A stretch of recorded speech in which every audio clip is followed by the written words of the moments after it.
Monsieur le Président, Mesdames et Messieurs les greffiers, pendant la crise de la Covid-19, la technologie numérique a démontré son importance pour garantir l'efficacité et la résilience des systèmes judiciaires.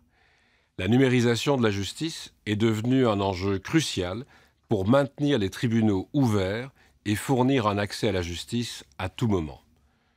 Depuis son édition 2021, le tableau de bord de la justice dans l'Union européenne examine en détail les aspects liés à la numérisation de la justice.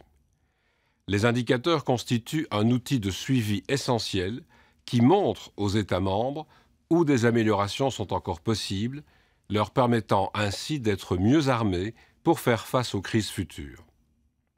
Le tableau de bord analyse par exemple les règles de procédure adaptées au numérique permettant la communication à distance et la recevabilité des preuves au format numérique, l'utilisation d'outils électroniques de communication, l'accès en ligne sécurisé aux décisions de justice et les dispositions prévues dans les États membres pour faciliter la production de décisions judiciaires lisibles par une machine. L'édition 2022 indique que bien que la plupart des États membres utilisent déjà des solutions numériques dans différents contextes et à des degrés divers, la marge de progression reste importante.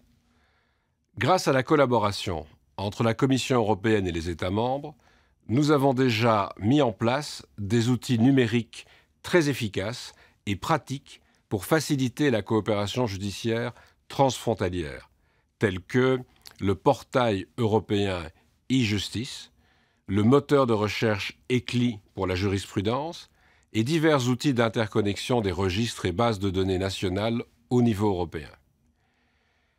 e-Codex, notre outil informatique de référence pour un échange de données numériques sécurisées et interopérables par-delà les frontières, est également le résultat d'une bonne coopération avec les États membres.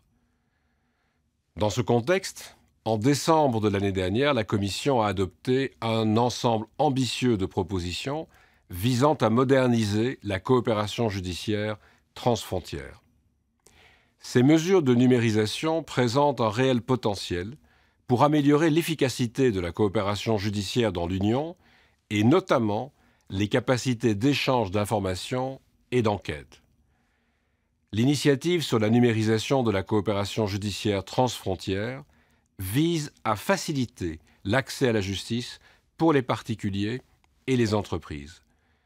L'un des principaux objectifs de la proposition est d'améliorer la communication entre les autorités participant aux procédures de coopération judiciaire transfrontière. Il n'y a aucune raison pour qu'un mandat d'arrêt européen, par exemple, ne puisse pas être envoyé en toute sécurité en quelques secondes.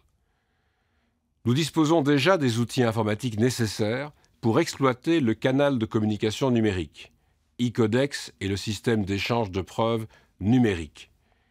Toutefois, la numérisation de l'espace européen de justice va au-delà de l'utilisation de la technologie. Il est essentiel de viser des solutions numériques accessibles et centrées sur l'humain. En outre, il est primordial que la numérisation respecte et préserve pleinement les droits fondamentaux et procéduraux des parties à la procédure. Comme vous le savez, le système européen d'interconnexion des registres nationaux d'insolvabilité permet d'obtenir plus facilement des informations sur les procédures d'insolvabilité dans d'autres pays de l'Union européenne. Dans le cadre du règlement européen sur l'insolvabilité, la Commission, en collaboration avec les États membres, a mis en place une nouvelle version du système.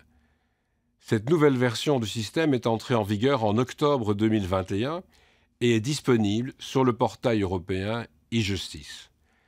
Il relie actuellement les données des registres nationaux de 17 États membres et 3 autres États membres ont achevé la procédure de migration vers le système. L'importance de l'interconnexion des registres d'insolvabilité à l'échelle de l'Union européenne ne peut être sous-estimée et elle constitue un avantage manifeste pour l'Union européenne à l'échelle mondiale. Le système garantit un accès rapide aux procédures d'insolvabilité en cours ouverte au sein de l'Union européenne pour les utilisateurs du monde entier dans toutes les langues officielles de l'Union européenne.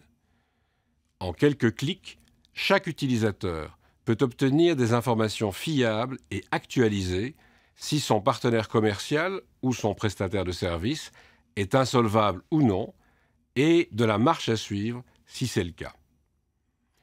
En plus des avantages directs pour l'économie et les transactions commerciales, on peut s'attendre à des avantages indirects tels que la mise en place d'un environnement plus fiable pour les entreprises au sein du marché intérieur grâce à une mesure de transparence. Ça n'est pas tout. La pandémie de Covid-19 a démontré plus que jamais la nécessité de poursuivre notre programme de numérisation également pour les entreprises. Et plus récemment, la guerre en Ukraine a souligné l'importance de renforcer et d'intégrer davantage le marché unique, précisément en poursuivant la numérisation et en supprimant les obstacles administratifs. Au cours des dernières décennies, plusieurs évolutions ont été observées au niveau de l'Union européenne pour aligner les règles du droit des sociétés de l'Union sur les évolutions numériques.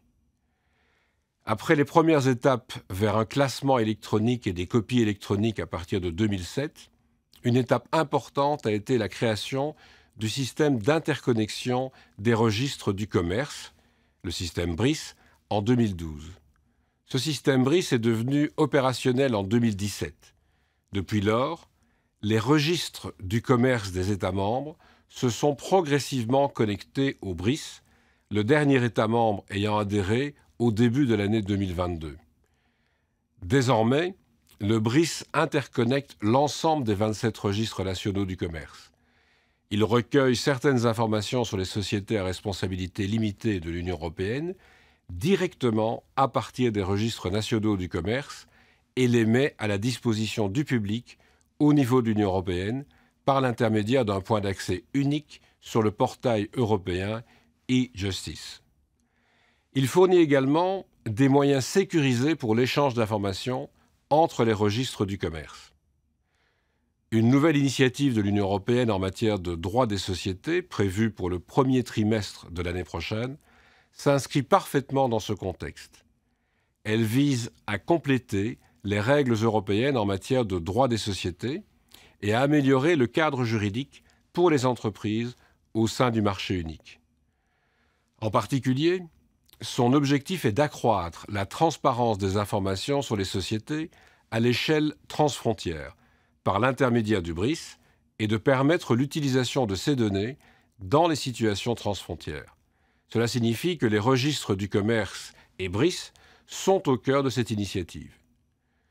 L'utilisation d'outils numériques et l'interconnexion des registres du commerce offrent des possibilités d'accès à l'information en réduisant la charge administrative, en assurant la coopération transfrontière entre les autorités et en luttant contre les abus et la fraude.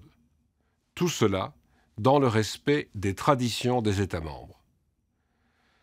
Pour conclure, notre ambition est de continuer à mettre en œuvre avec les États membres des solutions numériques qui permettent un accès aisé à la justice, renforcent la transparence, garantissent la protection des droits fondamentaux et permettent à la justice d'atteindre ceux qui en ont besoin. Je vous remercie pour l'excellent travail que vous réalisez et je vous souhaite une conférence très réussie.